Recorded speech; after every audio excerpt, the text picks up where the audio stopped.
चलिए देख लेते हैं खबरें रफ्तार से। मुख्यमंत्री अशोक गहलोत भी संक्रमण की चपेट में आ गए हैं। गहलोत ने खुद सोशल मीडिया पर इस बात की जानकारी दी। इससे पहले सीएम अशोक गहलोत की पत्नी सुनीता गहलोत कोरोना पॉजिटिव पाई गई थी। मुख्यमंत्री गहलोत ने ट्वीट कर इस बात की जानकारी दी। एसिम्प्टोमेटिक प्रोटोकॉल के अनुसार होम आइसोलेशन में उनका इलाज जारी है। राजपूत सभा भवन के अध्यक्ष राजपूत नेता गिरिराज सिंह लोटवाड़ा का निधन हो गया। सीएम गहलोत ने शोक जताया। सीनियर कांग्रेस नेता जनार्दन सिंह गहलोत का बुधवार को जयपुर में निधन हो गया। वे लंबे समय से बीमार चल रहे थे। बीकानेर में बीजेपी के पूर्व विधायक गोपाल जोशी का भी कोरोना से निधन हो गया। जयपुर के साकेत हॉस्पिटल में उन्होंने अंतिम सांस ली। सीएम गहलोत ने गोपाल जोशी के निधन पर ट्वीट कर दुख जताया, साथ ही परिवार के प्रति अपनी संवेदनाएं प्रकट की। उत्तर प्रदेश में कोरोना से बीजेपी के तीसरे विधायक की मौत हो गई है। बीजेपी विधायक केसर सिंह गंगवार का बुधवार को कोरोना से निधन हो गया। प्रदेश में बढ़ते कोरोना केस को लेकर सीएम गहलोत ने सीएमआर में कोरोना समीक्षा बैठक की। बैठक में सीएम ने कोरोना की दूसरी लहर पर चिंता जाहिर की। सीएम गहलोत ने समीक्षा बैठक में अधिकारियों को दिए निर्देश। अस्पतालों में बेड, ऑक्सीजन, रेमडेसिविर इंजेक्शन और अन्य संसाधनों का समुचित और बेहतर प्रबंधन करने के निर्देश। प्रधानमंत्री मोदी ने कोरोना संकट के बीच रूस के राष्ट्रपति व्लादिमीर पुतिन से की बात। रूस की ओर से भारत को भेजी गई मदद। कोरोना संकट काल में रूस ने भारत को मदद भेजी है। 20 oxygen concentrators, 75 ventilators, 150 bed side monitor और दवाइयां दिल्ली पहुंची।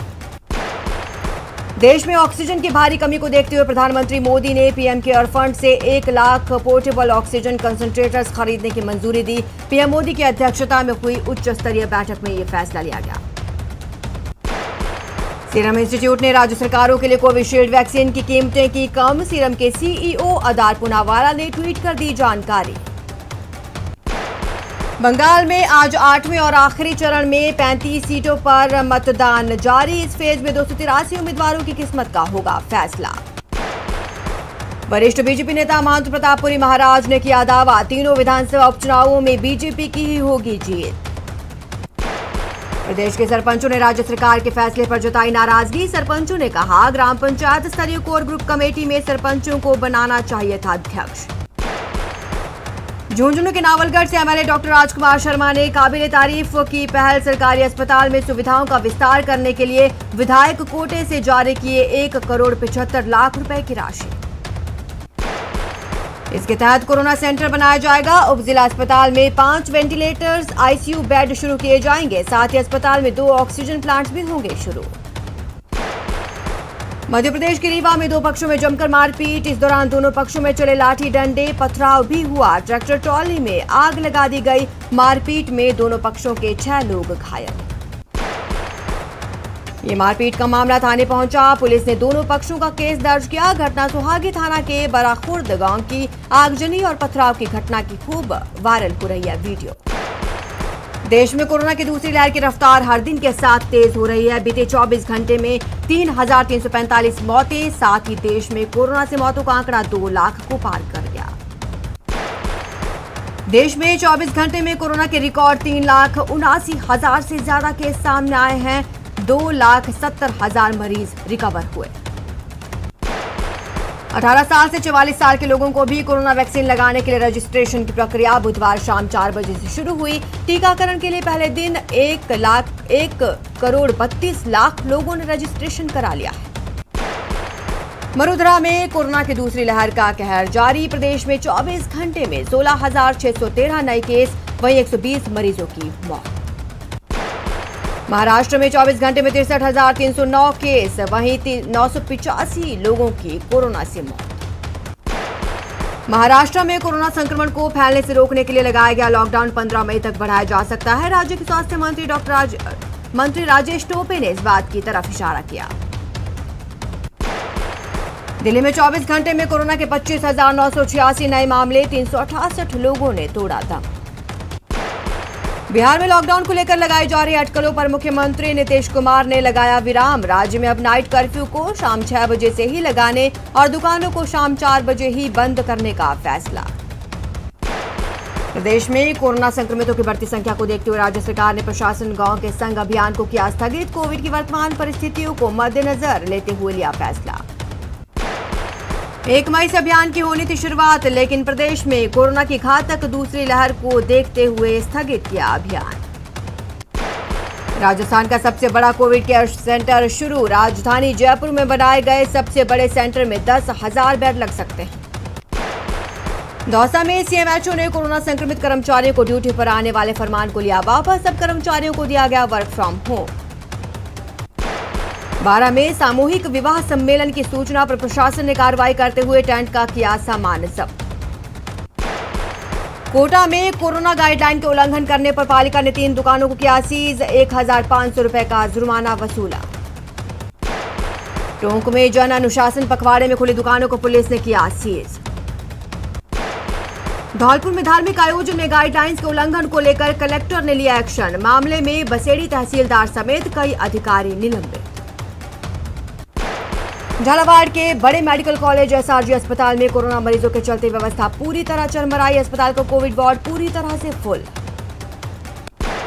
कोटा में ऑक्सीजन की कमी के चलते 3 मरीजों की मौत के बाद भी व्यवस्था जस की तस बनी हुई है। अस्पतालों ने कोविड मरीजों को भर्ती करने से किया इनकार।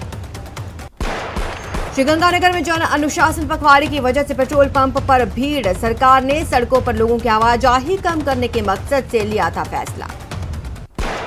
बाड़मेर से 11 ऑक्सीजन टैंकर जयपुर पहुंचे। टैंकर्स को अलग अलग जगह ऑक्सीजन रिफिलिंग के लिए भेजा जाएगा। प्रदेश में ऑक्सीजन और रेमडेसिविर इंजेक्शन की किल्लत को देखते हुए मेयर सौम्या ने आमजन से की अपील, घरों में रहें, सुरक्षित रहें। बाड़मेर में एचआरसीटी के बढ़ते मरीज की वजह से ऑक्सीजन की खपत बढ़ गई है, जिससे चिकित्सा विभाग में चिंता बनी हुई है। सीकर के जिला कलेक्टर अविचल चतुर्वेदी ने कहा, जिले में किसी को भी ऑक्सीजन की कमी नहीं होने दी जाएगी। कहा, फिलहाल जिले में सभी मरीजों को जरूरत के हिसाब से ऑक्सीजन मिल रहा है। चित्तौड़गढ़ में पत्नी में कोरोना के लक्षण दिखने पर पति ने टेस्ट कराने की समझाइश, नहीं मानने पर वीडियो बनाकर सोशल मीडिया पर डाल दिया। बांसवाड़ा में मातेश्वरी ग्रुप ने फूड वैन का शुभारंभ किया। कोरोना वॉरियर्स को रोजाना फ्री में खिलाया जाएगा खाना। कोटा में कोरोना के बढ़ते संक्रमण को देखते हुए एसपी ने पुलिसकर्मियों की बैठक लेकर आवश्यक दिशा निर्देश दिए। चूरू के तारानगर में एसडीएम ने कस्बे का निरीक्षण किया। बेवजह घूम रहे लोगों पर सख्ती दिखाई। कोटा ग्रामीण के एक गांव में ज्यादातर मरीजों की बुखार की शिकायत मिलने से प्रशासन अलर्ट। एसडीएम के निर्देश के बाद चिकित्सा विभाग की टीमों ने किया डोर टू डोर सर्वे। प्रदेश के 3 विधानसभा उपचुनाव के लिए 2 मई को मतगणना। आरटीपीसीआर टेस्ट की नेगेटिव रिपोर्ट होने पर ही मतगणना स्थल पर मिलेगा प्रवेश। चित्तौड़गढ़ में कोरोना की रोकथाम के लिए जिला प्रशासन ने संक्रमित रोगियों को अन्य व्यक्तियों से अलग रखने के लिए क्वारंटीन सेंटर की शुरुआत की। एबीवीपी की ओर से राजस्थान विश्वविद्यालय में रक्तदान और प्लाज्मा डोनेशन का कैंप। अलवर में सिख समाज और गुरुद्वारा प्रबंधन कमेटी ने कोरोना मरीजों की मदद में जुट गई है। कमेटी की ओर से खाली सिलेंडर लाने पर ऑक्सीजन का भरा सिलेंडर निःशुल्क दिया जा रहा है। चूरू के सरदार शहर में कोरोना गाइडलाइन का उल्लंघन करने पर पुलिस ने आधा दर्जन दुकानों को किया सीज।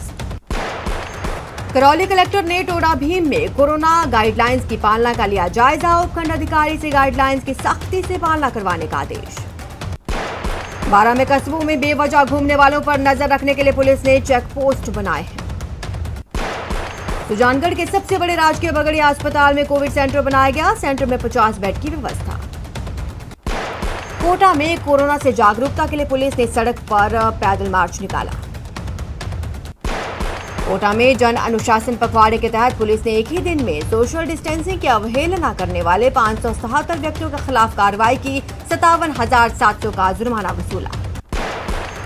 सुजानगढ़ शहर में पिछले 2 दिन से आम लोगों को कोरोना का टीका नहीं लग पा रहा। टीकाकरण बंद होने से लोग परेशान। सुजानगढ़ नगर परिषद प्रशासन की ओर से आम लोगों को कोरोना वायरस से बचने के लिए जागरूक किया जा रहा है। साथ ही लोगों को जन अनुशासन की पालना की अपील की जा रही है। कोटा में कोरोना से 4 और मरीजों की जान गई। हालांकि किशोरपुरा मुक्तिधाम में अंतिम संस्कार के लिए ज्यादा शव आ रहे हैं। कोटा में कोरोना से मौतों का आंकड़ा 278 पहुंचा। हालात यह है कि अंतिम संस्कार के लिए किशोरपुरा मुक्तिधाम में परिजनों को इंतजार करना पड़ रहा है। कोचिंग नगरी में प्लाज्मा डोनेट करने वालों का कारवां बढ़ता जा रहा है। देर शाम को गुमानपुरा थाने के सीआई मनोज सिकरवाल सहित 2 लोगों ने भी एमबीएस के ब्लड बैंक में पहुंचकर प्लाज्मा डोनेट किया। कोरोना महामारी के चलते सरकार से लेकर आम आदमी तक अपने अपने स्तर पर लोगों को सहायता मुहैया कराने का कर रहे हैं प्रयास। ऐसा ही नजारा प्रतापगढ़ में देखने को मिला। वाकया अरनोद इलाके के नागदे फटा के पास का है। अरनोद सीएचसी का निरीक्षण कर प्रतापगढ़ लौट रहे विधायक रामलाल मीणा और सीएमएचओ डॉक्टर वीडी मीणा ने सांस फूलने की समस्या को लेकर सड़क पर तड़पते बुजुर्ग महिला को अस्पताल पहुंचाया। सीएमएचओ ने सीएचसी के चिकित्सा अधिकारियों से संपर्क कर बुजुर्ग के उचित इलाज का प्रबंध कराया। कोटा के सभी ब्लड बैंक्स कोरोना काल में युवाओं से रक्तदान की अपील कर रहे हैं, क्योंकि 1 मई से युवाओं के लिए टीकाकरण अभियान शुरू हो जाएगा। ऐसे में 2 महीने क्रिटिकल रहने वाले हैं, क्योंकि टीका लगाने वाला व्यक्ति 60 दिन तक रक्तदान नहीं कर सकता। भीलवाड़ा में न्यूज 18 राजस्थान की खबर का एक बार फिर असर देखने को मिला। ज्योतिबा फुले सब्जी मंडी में कोरोना गाइडलाइंस की उड़ती धज्जियों पर संज्ञान लेते हुए सुबह एसपी विकास शर्मा पुलिस जाब्ते के साथ मौजूद रहे। इस मौके पर एसपी ने कोरोना गाइडलाइंस का पालन कराते हुए कारोबार बंद कराया। गौरतलब है, गाइडलाइंस की अनदेखी की खबर न्यूज 18 राजस्थान ने प्रमुखता से दिखाई थी। जयपुर संभाग के आयुक्त दिनेश कुमार यादव झुंझुनू पहुंचे। कोरोना से निपटने के लिए दी गई व्यवस्थाओं को लेकर अधिकारियों के साथ समीक्षा बैठक की। सवाई माधोपुर जिले में कोरोना संक्रमण के चलते हालात भयावह। जिले के चिकित्सालय में बनाए गए कोरोना वार्ड में मरीजों को रखने के लिए जगह नहीं। पोखरण के आशापुरा मंदिर रोड स्थित सब्जी मंडी के व्यापारी जमकर स्वच्छ भारत अभियान की धज्जियां उड़ा रहे हैं। प्रदेश में पॉलीथीन बैन होने के बावजूद हजारों पॉलीथीन हवा में उड़ते नजर आए। भरतपुर में नकाबपोश बदमाशों ने पेट्रोल पंप पर की लूट की वारदात। पूरी वारदात सीसीटीवी में कैद। जलौर पुलिस ने स्पा सेंटर में चल रहे देह व्यापार का किया भंडाफोड़। मौके से एक युवक युवती अरेस्ट। अलवर पुलिस ने 2 शातिर महिलाओं को किया गिरफ्तार। ये महिलाएं शादी का झांसा देकर करती थी ठगी। अलवर पुलिस ने बंधक बनाकर लूट करने वाले 6 आरोपियों को किया गिरफ्तार। आरोपियों ने दुकानदार को बंधक बनाकर लूट की वारदात को दिया था अंजाम। कोटा में एसीबी ने रिश्वतखोर सूचना सहायक को किया गिरफ्तार। आरोपी ने भूमि प्रकरण को लेकर मांगी थी रिश्वत। अजमेर में घूसखोर यूडीओ को एसीबी कोर्ट ने 12 मई तक के लिए न्यायिक अभिरक्षा में भेजने का आदेश दिया। पट्टा जारी करने की एवज में 8,000 की घूस ली थी। कोटा पुलिस ने कार्रवाई करते हुए एक शातिर मोबाइल चोर को किया गिरफ्तार। आरोपी के पास से चोरी के मोबाइल फोन बरामद। डूंगरपुर मेडिकल कॉलेज के ऑक्सीजन प्लांट के पास नवजात बालिका मिली है। मातृ शिशु अस्पताल में नवजात को भर्ती कर लिया गया है, हालत स्थिर। जालौर में एक युवक ने नर्मदा नहर में कूदकर जान दे दी। 55 घंटे के बाद मिला युवक का शव। प्रतापगढ़ की कृषि उपज मंडी में बनी कॉलोनी में देर रात कोबरा के आ जाने से हड़कंप। सूचना पर मंडी सचिव मदन लाल गुर्जर मौके पर पहुंचे। कोबरा को पकड़ने के लिए स्नेक कैचर को बुलाया गया। कड़ी मशक्कत के बाद कोबरा को रेस्क्यू किया गया। रेस्क्यू करने के बाद सुरक्षित धमोतर के जंगलों में छोड़ दिया गया। बता दें, कोरोना के चलते 2 मई तक मंडी बंद होने से लोगों की आवाजाही बंद है। अजमेर संभाग के सबसे बड़े अस्पताल जवाहरलाल नेहरू अस्पताल के नर्सिंग कर्मियों ने लगातार कोविड वार्ड में ड्यूटी लगाए जाने का आरोप लगाते हुए नारेबाजी की। नर्सिंग अधीक्षक से मुलाकात कर ड्यूटी में रोटेशन पॉलिसी की मांग। शराब ठेकेदारों ने अजमेर जिला आबकारी अधिकारी कार्यालय पहुंचे और अपनी दुकानों की चाबी उन्हें सौंप दी। ठेकेदारों ने सरकार से दुकान खोलने का समय बढ़ाने की मांग की। उदयपुर की गोगुंदा थाना इलाके में दबंगों के खौफ की वजह से दलित कांस्टेबल की बिंदौली पुलिस के पहरे में निकाली गई। कोरोना संकट के बीच प्रशासन ने चुरू के सुजानगढ़ विधान उपचुनाव के मतगणना की तैयारियां शुरू कर दी हैं। राजकीय पॉलिटेक्निक कॉलेज में 2 मई को होगी मतगणना। मतगणना केंद्र पर किसी को भी 72 घंटे पहले आरटीपीसीआर जांच के बिना प्रवेश नहीं दिया जाएगा। मतगणना केंद्र में प्रवेश के लिए कोरोना वैक्सीन लगवाने का प्रमाण पत्र भी जरूरी। सीएम गहलोत के निर्देश के बाद छात्र संगठन एनएसयूआई भी चिरंजीवी स्वास्थ्य बीमा योजना को लेकर जागरूकता अभियान चला रहा है। श्रीगंगानगर के सादुल शहर में नहरबंदी के दौरान पीने के लिए पानी को नहरों में छोड़ा गया। धौलपुर में गर्मी का कहर देखने को मिला। लोग घरों से बाहर नहीं निकल रहे, सड़कें सूनी। उदयपुर जिले के मावली इलाके की 8 किलोमीटर सड़क खस्ता हाल, लोगों को आवाजाही में हो रही परेशानी। 1100 किलोमीटर की दंडवत यात्रा कर चुके करणी माता के अनन्य भक्त डॉक्टर गुलाब सिंह तेमडेराय मंदिर पहुंचे, जहां उनका जोरदार स्वागत हुआ। जैसलमेर के देगराय मंदिर ओरण इलाके में बगुले की एक अनोखी प्रजाति मिली। एक्सपर्ट के मुताबिक ये भारत का पहला मेलनिस्टिक किस्म का बगुला है। फिल्म मेकर इराटाक की 2 शॉर्ट फिल्म्स फ्लर्टिंग मेनिया और रेनबो को लंदन की शॉर्ट्स टीवी कंपनी रिलीज करने जा रही है। पेंटर, राइटर, फिल्म निर्देशक इराटाक ने बताया उनके साथ 4 साल की डील हो गई है, वे इसे कई प्लेटफॉर्म्स पर दिखाएंगे। आईपीएल के 23वें मैच में चेन्नई ने हैदराबाद को 7 विकेट से दी मात। हैदराबाद ने पहले खेलते हुए 20 ओवर में 3 विकेट पर 171 रन बनाए। जवाब में चेन्नई 173 रन बनाकर मैच जीत गई। सीएसके टीम 6 मैच में लगातार 5वीं जीत के साथ पॉइंट टेबल में टॉप पर पहुंची।